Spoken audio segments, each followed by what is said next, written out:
apa Islam saja dia nggak suka, apalagi nanti jadi golongan kita bunuh dia. Ini bukan saya ancam, itu kafir punya cara berpikir. Dia adu domba kita, setelah kita masuk golongannya, dihabis, dibabat kita, selesai. Makanya saya kaget lihat ada politikus muda, Yulianto Raja, siapa itu?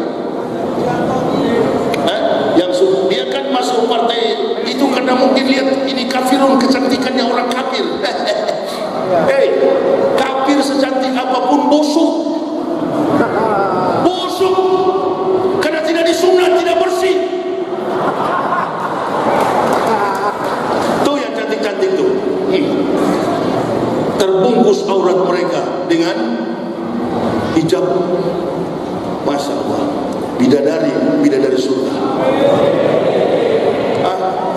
Orang Islam nimbrung ke sana. Inilah siapa yang melarang? Nasionalisme penting, toleransi wajib, pluralisme beragama penting, tetapi satu syarat, jangan karena fakta dan makna pluralisme, kemajemukan yang ada secara pluralistik, kemudian nilai-nilai spiritual Islam diinjak-injak, akhirnya terkikis perlahan-lahan. Sementara antum sok pintar padahal tidak tahu tentang makna teologi Islam. Ini yang sedang diperan mainkan oleh kafir, ditampilkan orang-orang muda yang cantik-cantik jadi partai PSI, sementara yang tukang adu domba berdiam di belakang sana. Gampang kok, bukan tidak ada Pak Ketua, ada orang yang diutus pura-pura Islam. Kau pura-pura saja masuk Islam, nanti kau lihat di dalam kau hancurkan perlahan-lahan. Makanya saya kaget, kok Anton Medan bisa bela-bela Ahok? Saya bilang ini salah satunya contoh. Kalau saya sih, orang bilang keras begini bukan cari muka sama umat Islam, nggak ada itu, nggak. Ngapain saya cari muka sama umat Islam? Nggak ada. Saya cari muka kepada Allah. Kalau saya mau cari muka kepada umat Islam gampang. Setiap kali ada yang undang, jual mahal cari kesempatan dalam sepitan. Boleh saya datang, tapi tarifnya sekian. Saya naik pesawat, saya datang dijemput. Tanya semua masjid di Indonesia kalau saya pernah begitu. Makanya panitia yang pertama saya bilang, garis bawahi Yahya Waloni, murah tapi tidak murahan.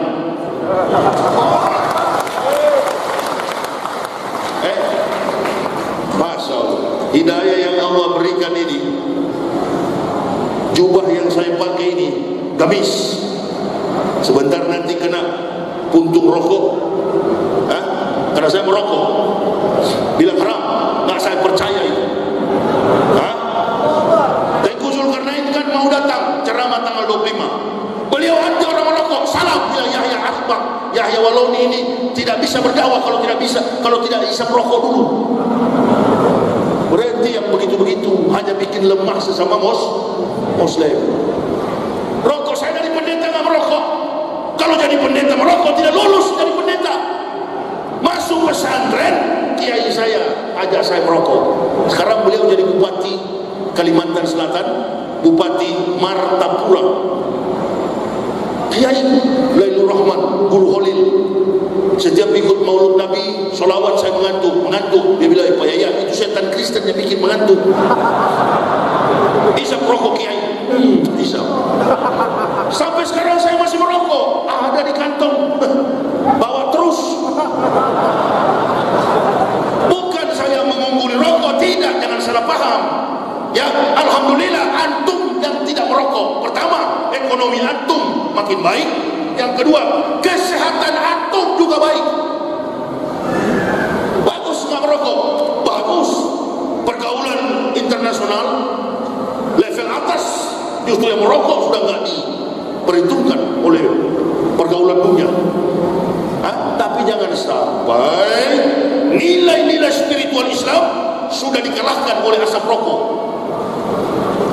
Rokok membunuhmu, Masya Allah. Jadi dia takut merokok bukan takut kepada Allah, takut merokok karena iklan.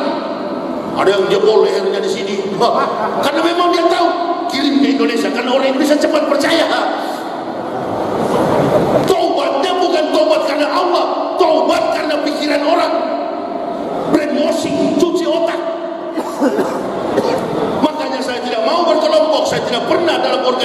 Islam manapun. Saya berdakwah mempersatukan NU dan Muhammadiyah. Mari yang biasa pakai sarung, yang biasa pakai celana, ayo pakai celana, yang pakai jenggot silakan. Jenggot panjang begini, ya ini kalau masuk surga siapa namanya dek? Ya, Jainal. Oh langsung diukur sama malaikat. Jainal maju. Berapa panjang dek jenggotnya? Oh 50 cm ya. Surgamu tinggi dek. Karena jenggotnya panjang, surganya lebih. Kalau saya begini ya walau ini cuma 1 cm, kata malaikat di ruang tamu. Kalau nggak ada sama sekali begini, maaf Pak Ketua MUI. Seperti Pak Ketua MUI begini, surganya cuma di dapur. Karena tak punya jenggot. Kenapa Jenderal pakai jenggot? Saya percaya kalau Jenderal pakai jenggot dia Islam. Karena orang yang sudah berjenggot jangan harap ke meja biliar, chess. Ini tidak mungkin ke tempat-tempat hiburan malam, tidak mungkin. Justru yang gundul-gundul begini nih yang bahaya. Allahu Akbar. Bisa itu jangan dulu, jangan dulu marah, Jenderal. Kalau sudah pakai jenggot begini, walaupun sedikit, sudah orang sudah tahu Ustaz. Mana ada orang berjenggot begini masuk di meja biliar, main biliar? Yang sudah pakai baju gamis begini, enggak. Mereka sudah mewakafkan diri dakwah di jalan Allah. Cuma juga Jenderal jangan ente nggak pakai jenggot, orang pakai jenggot, orang nggak berjenggot, bilang nggak sah sholatnya.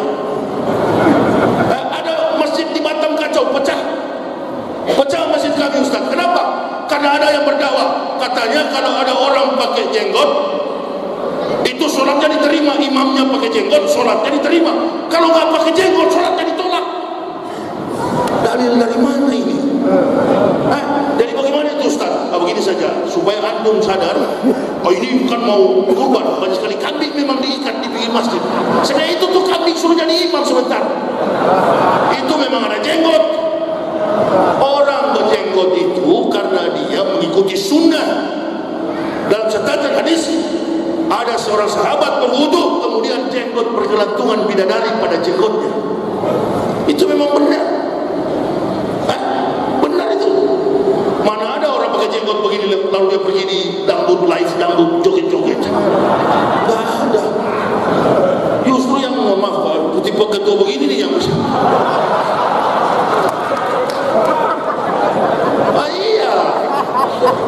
kalau saya Pak Ketua, selama saya hidup jadi Muslim ini, kehidupan saya cuma dakwah.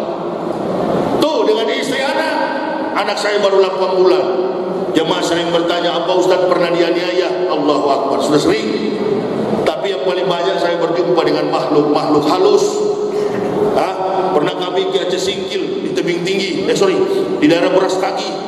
Di antara gunung kecil sempit ada kuntilanak yang melewat di depan kaca istri saya mau lompat. Nah yang begitu sering saya jumpa di jalan. Karena keliling Indonesia lewat hutan. Tadi malam saja semalam suntuk tidak tidur. Sampai di pompa bensin Bagan Batu saya sudah nggak tahan. Dek saya harus tidur ini. Habis sholat subuh di masjid Baitur Rahman Kota Pinang. Habis sholat subuh saya sudah langsung parkir di samping pompa bensin, sholat di situ di Baitur Rahman, jalan sedikit, mobil sudah miring-miring, saya tidur. Nanti kalau Ustaz ambil telepon, bilang saya istirahat. Memang sudah tidak tahan, tidur saya. Bangun sudah setengah 12 kami bangun dan kami pelan-pelan bersih. Saya lihat GPS masih 5 jam lagi. Allahu Akbar. Tadi sampai di perjalanan, udah mau maghrib, ada penginapan di pinggir jalan, kami bongkar muatan, mandi di situ, dan langsung datang ke sini. FPI tunggu di pintu palang sana, kami sudah di dalam. Kalau dijemput, bertemu, antar ke hotel, kasihan jamaah sudah menunggu lama.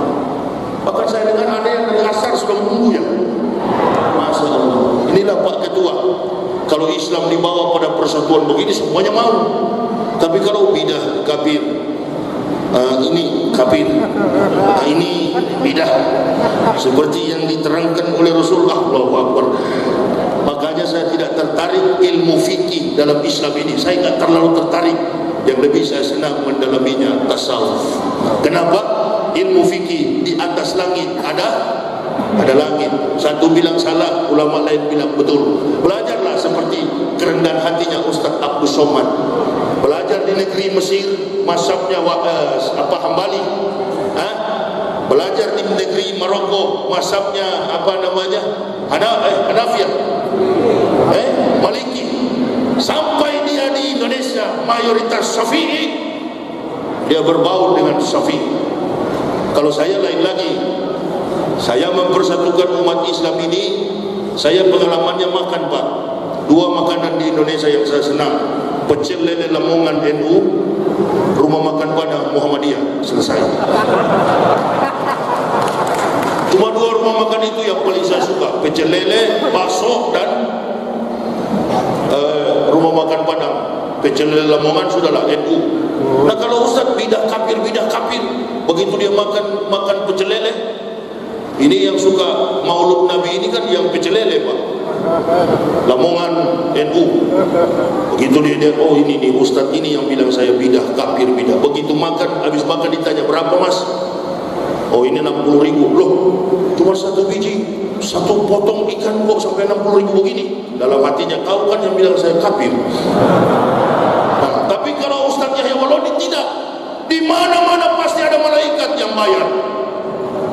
Tadi saya baru makan di situ, habis makan saya mau bayar sudah ada yang duluan.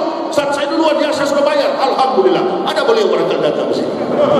Di mana-mana Pak Haji. Inilah makanya sulit saya kembali ke kafir sana, karena di Islam ini semuanya gratis kalau jadi ustaz. Masya Allah.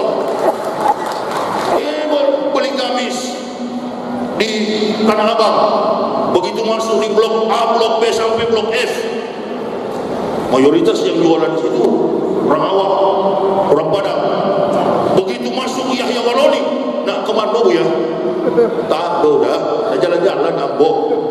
Aku nak dicari udah, Buya. Mau cari ini apa? Gamis. Aduh untuk Buya. Diskonnya 70%. Ini belum keluar di hadis dan Quran. Sudah 70%. Begitu keluar hadis Quran, Allahu Akbar. Ambil semua Buya, pakai dia ambil. Semua gratis pulang sampai beko begini. Nah sekarang. Masya Allah. Di surga ditanya oleh Allah, saya sedang bersenang-senang dengan malaikat di surga. Pendeta-pendeta tidak bisa lagi mengkomplain saya. Ya, pendeta masuk neraka.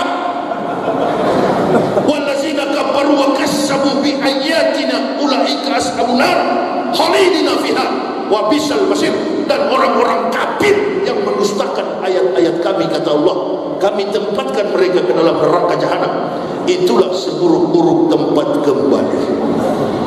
Pendeta mendustai Injil adalah Al-Quran, Taurat adalah Al-Quran, semua kitab para nabi itulah namanya Al-Quran. Kitab Kristen itu bukan Injil. Kitab Kristen itu namanya Perjanjian Baru, New Testament. Place superstition becomes nonsense. Dongeng tambah tahyul sama dengan omong. Itu yang surat Tagabun tadi bilang, wallazina kafaru wa kassabu bi ayatina. Kasab itu ahli kitab itu, kafir itu pendusta. Apakah betul? Betul. Saya dari mimbar gereja, dengarlah firman Tuhan. Padahal bukan firman Tuhan, firman saya dan teman-teman yang bikin dulu. Sudahlah pendeta, kalau dengar menyerah sajalah. Nanti Pak Ketua MUI, kalau ada pendeta di tebing tinggi tersinggung, nih biodata saya lengkap. Nih Pak, semua pendeta saya yang disudahkan, ini buku saya. Siapa yang punya keluarga Kristen silakan dikasih pinjam. Ini bukan buku agama Islam, buku semua agama. Judulnya Kebenaran Islam menurut mantan pendeta. Kalau Saifuddin Ibrahim benar, dia mantan kiai, bikin buku kebenaran Kristen menurut mantan kiai atau mantan ustaz. Mana ada ustaz masuk Kristen, mana ada ustaz murtad, enggak ada. Saifuddin Ibrahim itu dikatakan oleh Al-Anfal, inna syarrad dawabi indallahi allazina kafaru fahum la yu'minun. Kata Allah, sesungguhnya binatang makhluk yang paling buruk di sisi Allah adalah orang-orang kafir. Jadi kalau Saifuddin itu, saya dulu berarti kafir adalah binatang yang paling buruk. Masuk Islam jadi Saifuddin Ibrahim dari manusia jadi, tinggal dibalik begitu, supaya yang mau jadi binatang malam ini tidak jadi. Nah, bersyukur ibu bapak dari lahir memang sudah saya sempat jadi binatang, sekarang jadi Al-Anfal 55, inna syarrad dawabi indallahi allazina kafaru fahum la yu'minun. Sesungguhnya binatang makhluk yang paling buruk di sisi Allah adalah orang-orang kafir. Jadi derajat kafirun itu adalah binatang. Kalau mau protes jangan sama saya, sama Al-Quran. Kalau mau tanya kitab suci Kristen sama saya, ini ada ayatnya yang kosong-kosong, ini ada angkanya tapi tidak ada kalimat. Lama saya sembunyi, 16 tahun saya sembunyikan. Bapak saya masuk Islam, dia bilang, kenapa dulu tidak kita bongkar, ini palsu. Kalau saya bongkar saya tidak dapat gaji. Nah, pendeta mana yang tahu kebohongan ini? Pendeta yang jam terbangnya sudah profesor, nih palsu semua. Silakan kalau ada pendeta lapor, silakan lapor saya. Begitu lapor muncul di TV, orang Kristen yang tadinya tidak tahu akan jadi kosong, gerainya dia ke Islam semua. Itu Manado, Pak Ketua, Manado sampai masuk Islam karena mereka sudah tahu. Untuk apa hidup dengan teori yang bohong? Dalam prinsip sains, ilmu pengetahuan, tidak ada teori salah, praktik jadi benar. Sedangkan teori sudah benar, kadang-kala umat Islam salah. Inna ja'ainahu Qur'anan Arabian la'alakum ta'qilun. 8 tahun saya belajar Al-Quran, jangankan satu kata, satu titik dalam Al-Quran tidak mampu diselewengkan oleh otak dan tangan manusia. Jadi saya masuk Islam ini karena takjub kepada Al-Quran. Soal kelemahan-kelemahan saudara muslim silakan. Mau sholat kaki dibuka lebar-lebar silakan. Mau jepit begini juga silakan. Mau pakai gaya begini silakan. Mau terbang 5 kali ke udara juga silakan. Silakan. Semua gaya boleh dalam Islam. Apa-apa. Asalkan jangan mengganggu. Gamis yang dipakai bersih. Jangan ente sholat ini gamis sudah 50 hari 50 malam tidak dicuci, begitu takbir Allahu Akbar mampus ya di samping. Sederhana, murah tapi bersih. Amin. Murah tapi bersih, karena kebersihan adalah bagian daripada iman. Kemarin saya ceramah di Jakarta tanggal 11 Maret Maulud Nabi jam 12 siang. Ini sound system sudah 50 orang yang ganti-ganti. Jadi waktu saya pakai, Allahu Akbar, tolong diganti di sound system. Sudah bau tai kucing. Ya saya juga mulutnya bau, tapi ini memang kencang betul. Saya katakan begitu, tolong diganti. Bagaimana penceramah mau kusuk, kena sedikit di sini. Astagfirullah. Memang betul-betul istighfar saya, Pak Ketua. Siapkan sound system terbaik, taruh di meja sini. Ini juga saya lihat malam ini kurang sempurna, tidak ada kopi lagi. Astagfirullah. Bagaimana ini Kiai Wasyariah datang baru tidak ada kopi? Lain waktu ada kopi hitam di situ supaya panjang ini dakwah ini. Masuk. Udahlah, bersatulah, pulang kita ke rumah masing-masing. Subuh yang kunut mainkan kunut. Yang tidak kunut mainkan, lebih cepat, lebih bagus. Saya ikuti semua apa yang dikatakan ulama.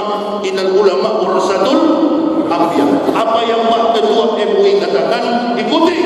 Kalau ibu bapak mau selamat dunia dan akhirat, jangan pernah bermimpi antum taat kepada Nabi, wa atiullah wa atiur Rasul, sementara tidak taat kepada ulama. Habib Rizik sudah pergi ke Saudi Arabia. Biarkan ulama yang komandoi kita. MUI katakan pilih Edi, kita pilih. MUI katakan pilih Jarod, jangan pilih. Terus.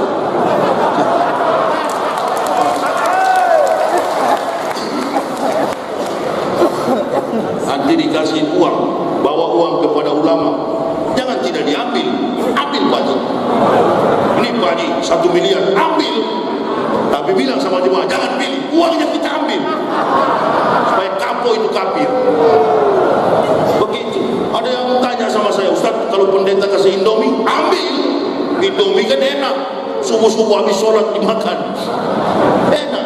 Tapi bilang sama pendeta, mohon maaf pendeta, murtad sekarang dengan dulu beda. Kalau dulu cuma 1 biji, 1 dus boleh, sekarang mesti 1 kontainer. Begitu pendeta kasih Indomie, kita bikin kios Indomie, Indomie al-Islami al-Barokah. Kenapa harus kalah dengan kafir?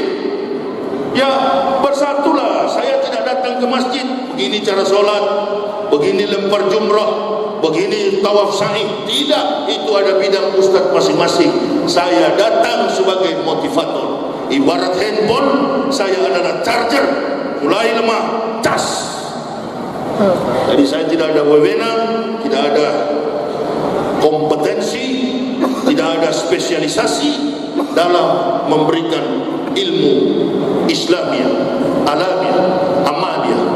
Jadi itu adalah kompetensi para ulama. Saya datang di sini berdiri sebagai sosok yang diberi petunjuk oleh Allah, merangkul semua Muslim. NU Muhammadiyah bersatu, rapatkan barisan. Lihatlah ekonomi kita sekarang hancur-hancuran. LGBT, narkoba merajalela di mana-mana. Ini karena apa? Dari pertama pemilihan presiden, ditanya sama Pak Jokowi, bagaimana Pak kalau Bapak jadi presiden? Oh gampang. Jangan pakai gampang, pakai insya Allah. Beliau juga mengucapkan insya Allah, tapi tidak pakai lam tasdid. Beliau mengucapkannya insya Allah. Dia tidak pakai lam tasdid, tapi beliau menggunakan wawu. Ini, jadi dengan hal-hal begitu, carilah pemimpin yang betul-betul mengenal Islam. Umpamanya nanti presiden ke depan, sebelum berpidato, Bismillahirrahmanirrahim. Ya ayyuhalladzina amanu udhulu fisilmi kafah. Terangkan supaya pejabat yang kafir bisa masuk Islam. Kita Indonesia menjadi negara yang baldatun